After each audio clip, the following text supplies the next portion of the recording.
Welcome to Behind the Workflow. I'm your host, Taly, and Fran, Melo, and we're starting a new series that's going to be called Workflow Wednesday. So once a month, we're going to break down different workflows, show you how it's been done in the past, and how it can be improved using Northflow. This episode is powered by Northflow, and let's jump into it.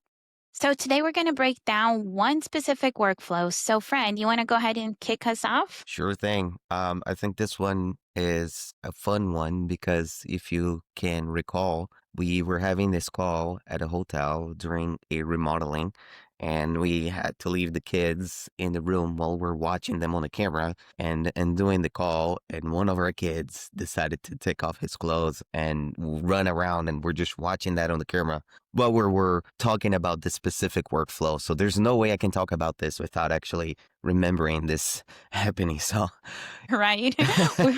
and so, so today let's talk about the this workflow. I think this was one of the workflows that was super chaotic, and I'm just glad that we were able to capture it. And I will be using the name Cindy because when we're talking about negative workflows that are not great, we don't want to expose the folks we spoke with. So essentially, Cindy had 7 clients at the time, and she had many different Excel sheets, and she had to manage it all by hand. And all of the workflows were essentially living inside her head. And I think before even getting into the workflow itself, it's important to remember that every production agency will have their own workflow. But when you're producing for a client, it's always going to fall into the same buckets of same stages of production, which is request, where your client will request for something. It could be editing, could be anything, it could be for you to go after a guest. It could be anything. But there is an initial or a beginning for that workflow or a trigger per se, where the guest or the client will request something. And then there's the processing where you get that request, you will put it somewhere so that your team can then begin to work on that. And then lastly, there's the communication between you and your client that will take place in between the process where there's an approval, there's files, there's exchange of information. And lastly, it's the delivery. When everything is done, everything has been approved, here's all the assets, let's go. So we're going to go through all of these stages that we learned with Cindy. And initially, it will be chaotic. And at the end, we'll share with you how we actually fixed it at the end. Cool? Yeah, sounds good. Let's go into it. All right. So when we first spoke with Cindy, so she had many different ways to get requests from her client. So she had different clients. She had around 7 clients, and they all communicated with her from different channels. And other thing is, each client also had their own management tool. So she would every once in a while have to log in into their management tool and grab some of the information she needed in order for her to get started. So the client would send a message via WhatsApp, Telegram, email, all sorts of channels. And it depended where the client was and what the client was doing at the time. And sometimes she would have to go into ClickUp, or she would have to ask the client to send a video via WhatsApp or an audio or a file. Once she gathered everything, she would go into Excel and she would input one of the roles inside of her Excel sheet with the request. So there will be the episode name, all of the assets, the client, and so forth. The next phase would be where she would get that Excel file and share with her team inside Slack and say all the details that the client asked on that specific episode, all the requests. And from that moment on, there would be the back and forth with the client. She would communicate with the client from whatever channel the client was comfortable communicating from, and then going back into his Slack to make sure she would communicate that to her team.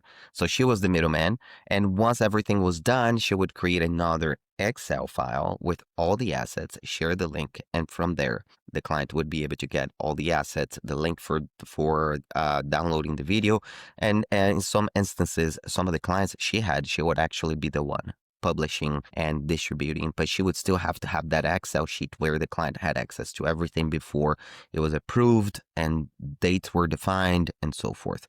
So that was the initial workflow. So she was having to keep both Excel sheets up to date during that time? Yes. And the way she did that, you know how on Excel on the bottom you can have those little pages? So Oh, yeah, every like the request different was one of tabs. those little pages, and she would put in the date and sometimes even the name or title for that episode. And then within that table, she would put all the information. Oh, So wow. each Excel sheet had a bunch of those little tabs on the bottom. And she had around 7 Excel sheets, and she also had access to different project management systems. So things were essentially all over the place, and her process didn't exist. But even before we talk about the process, Taly, the workflow itself, I think there's one thing that no amount of workflow will ever fix, which is creating a process and making sure that your client is aligned with it and making sure that your client is going to follow that process. Because if you don't do that, things will still get off the rails. There's no amount of workflow that will fix the rules that you have to set in place to work with your clients.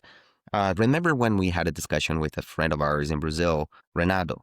I don't know if I'm Yeah, pronouncing his name right in English, it sounds right. but um, but he was really good at creating rules for his clients and like no WhatsApp communication. You communicate from this one channel and this one channel only. If I send you an email for you to approve, I will wait for 3 days. If there's no answers, the default is that you have approved. I'll go forward. So there's a lot of those little details that are important, but you have to enforce those rules. Otherwise, the workflow itself won't work. Yeah, and I have noticed that a lot of like podcast managers and even agencies that we've talked to, a lot of them they don't set those boundaries, and that's when things can get way worse than not just the actual workflow itself, but just like the boundaries and having a client send you a text message and then sending that same thing on an email. It can get anyone pretty much really confused. Absolutely. Not to mention the lost assets, the lost request, and what that can cost you at the end of the day. Because if you're losing a request, or if you're losing an asset, or if you're miscommunicating or misunderstanding, that's going to cost you at the end. And the experience your client will have at the end will be horrible. Because if you have to adapt your workflow to a specific client while still having to manage 10 other different workflows with different clients, it's just obvious that at some point there will be miscommunication, lost assets, and so forth. And so that's important. If you're working with a client, as soon as you onboard the client, it is important that those rules have to be in place and enforced. Obviously, gently, in a nice way. I'm not saying to do that in a harsh way with your client, but there's always good ways to communicate things. And this is just one of those things that you just have to do it. Because if you don't, the experience for this client at the end of the day will be horrible, and they won't refer you. And you're going to live a much more stressed life because it's going to be difficult for you to manage all of your clients, and the end result is not going to be great. That brings me into why an SOP is also important. Now, going through like the workflow on Northflow, how do you think that she could do that better? That whole process of getting the client episode request. In this case, she's not doing any guest interviews or anything for the client. She's basically just getting that episode. She's working on editing and then producing different clips, I'm imagining, and then sending it over for the client for final approval. Yeah. So in this specific scenario, she would only edit, also create the clips for social media, because she would edit the audio, the video, then create the clips for social media, create the descriptions and the captions, and then she would send all of that to the client so the client would approve it. And so at that time, it's important to say we didn't have Northflow the way it is today. It was a prototype, but now the way that she does it with Northflow is it's very simple, and it's in fact it removes a lot of the weight from her and puts it into the system instead. And so the way she does it is, instead of having multiple channels for people to request things, she created one form inside Northflow, and that form is automated. So that means that once she creates this form, she can select an option so that once that form is filled out, it creates a project inside the specific space where this client is part of. And also, that project is going to be created with a specific template that has all the stages, all the tasks, and each task is already assigned to a specific person. So every single time a client needs something, all they need to do is, instead of requesting from a WhatsApp or email or whatever that might be, they'll go straight into the form, submit the form, where Cindy would get notified, and all the assets would already be inside the project, and all the team would already be notified. So Cindy wouldn't have to do the communication between the client and the team. Everybody would be notified, everybody would get their tasks, and everybody will know where to find the assets. From that moment on, she could create a task and assign the client as a contact. So let me explain the concept of a contact on Northflow. One of the biggest requests we received is that a lot of clients, they don't want to be in the details of the production. So they don't want to have an account with Northflow. In that scenario, you can create a contact and add your client. So this way they don't receive an email with anything. But once you assign them to a task, they receive a link and they don't need to log in. They just click on the link and they have full access to that task. That What means about that, go what ahead. about like for a client that wants to be in the known of everything? Like they want to see where, where you are in the process, who else is working on it. What about for those clients? Yeah, in that scenario, you can add the client as a member of a specific space. So this way, that client only sees what's happening inside that space with the team inside that space, as opposed to seeing everything. So you can have spaces with different clients, and they don't see the other spaces or what's going on outside of that space. So that's she actually had one client that was using ClickUp, and she had a little bit of friction there because the client still preferred to use ClickUp, but eventually the client was like, heck, just send me an invitation, let me look into it.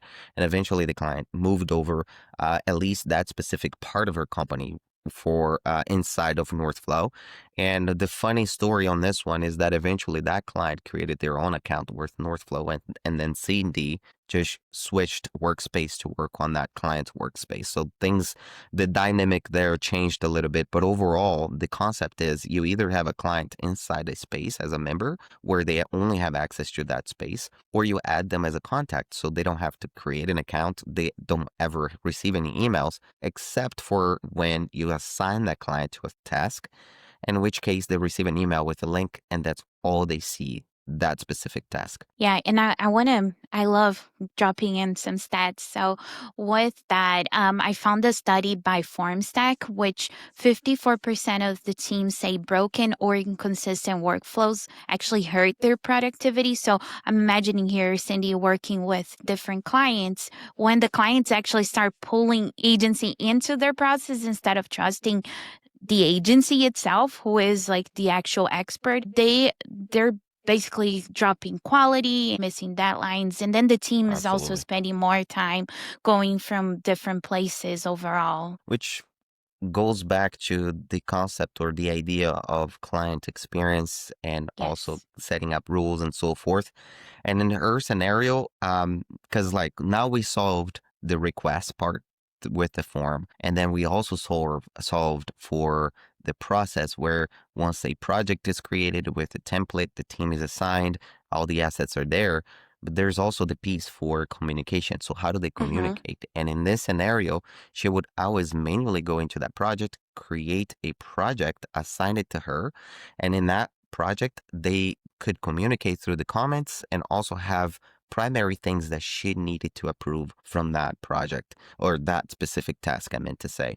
So that meant that the communication was all in one place with her team also being part of it if they needed. So it was visible between the team and the client from that one task.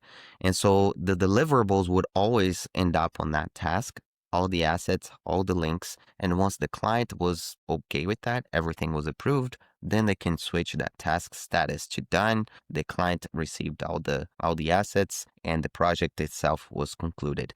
And so that was the step that she took. And obviously, she had to adapt a few of these things with different clients, but the overall of it has to be very similar. Otherwise, things are going to go off rails. But I think the biggest thing now, I think it's important to mention, is being able to enforce the rules. Yes. Because if you have all of this built, the client has a task where they can go in and communicate with you, and the client still sends you a text or a WhatsApp message. How do you deal with that?